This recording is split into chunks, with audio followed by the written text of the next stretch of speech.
La collaboration avec mon père, en fait, je dirais que ça s'est passé d'une façon assez naturelle, finalement, puisque cette maison était une véritable ruche artistique.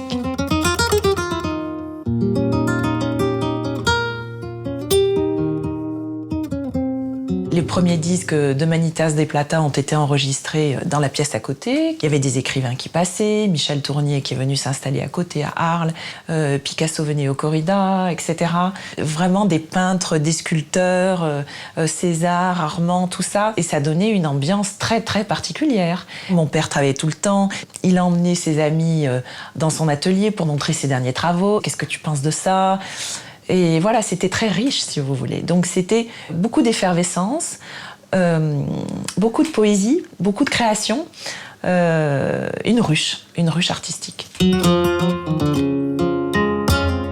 Je voyais ce qu'il photographiait, puisque j'étais souvent là quand j'étais petite. Je vous dis encore une fois, on allait à la plage ensemble, c'était toute une expédition. On partait en famille avec ma mère, ma sœur, mon père, les modèles. Ma mère préparait un pique-nique. C'était comme une espèce de journée de plage assez merveilleuse. Et par exemple, quand il faisait, à une époque on était toutes petites, ces couchers de soleil sur le Vacarès, il nous disait tiens, aide-moi, porte le trépied, dépêche-toi, le soleil il tombe, dépêche-toi, pour qu'il attrape la photo au bon moment, avec le flamand qui tombait là, le coucher de soleil. Donc si vous voulez, c'est comme si on était dans un film en fait. On était dans le film de sa vie, sauf que c'était notre vie de tous les jours, quoi.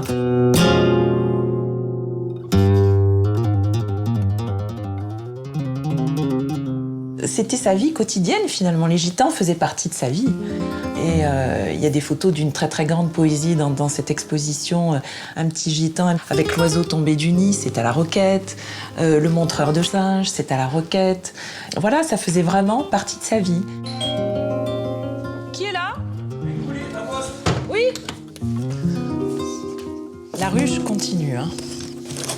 Il ne faut pas oublier qu'il a aussi découvert Manitas de Plata, José Reyes, le père d'Edith Psiquine, etc. Les gitans, pour lui, c'est quelque chose d'extrêmement important. On y est. Ça se précise. Je trouve qu'on voit qu'il est en mouvement, cet homme. C'est ça qui me plaît. L'œuvre de mon père, elle est toujours en mouvement, finalement. Et c'est assez représentatif.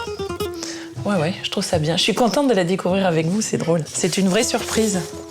Il a toujours voulu s'élever, côtoyer les artistes, et je crois que ça explique beaucoup sa sensibilité, sa poésie, et ce désir de partager cette espèce de présence artistique très forte en lui, qui va lui faire côtoyer tous les artistes, pas seulement les photographes, mais les peintres, les sculpteurs, les compositeurs, les musiciens. Et c'est sans cesse un échange, c'est-à-dire eux se nourrissent aussi de lui, et lui se nourrit d'eux. Mais c'est très important pour sa création. Alors ça, ce sont les albums qui vont être exposés au Grand Palais. Voilà, dans les coulisses du Théâtre d'Avignon, Jean Vilar, les comédiens. On voit sa façon de travailler, ce qu'il a sélectionné comme image, en fait, avec ses annotations, les descriptions qu'il a pu faire. Mais ce qui est assez émouvant, je trouve, c'est de voir que c'était un album de tissu et qu'il a réutilisé d'une façon différente, en fait. Je pense que cette exposition au Grand Palais le révèle avec une dimension encore plus grande, en fait. Parce que forcément, le regard est différent. On est allé plonger dans des archives avec des photos que je ne connaissais pas forcément, puisqu'on a tous fait des découvertes. Donc, le regard, il est réel, je dirais, aujourd'hui. Avant, c'est comme si j'étais dans les photos d'une certaine manière. Vous voyez ce que je veux dire ?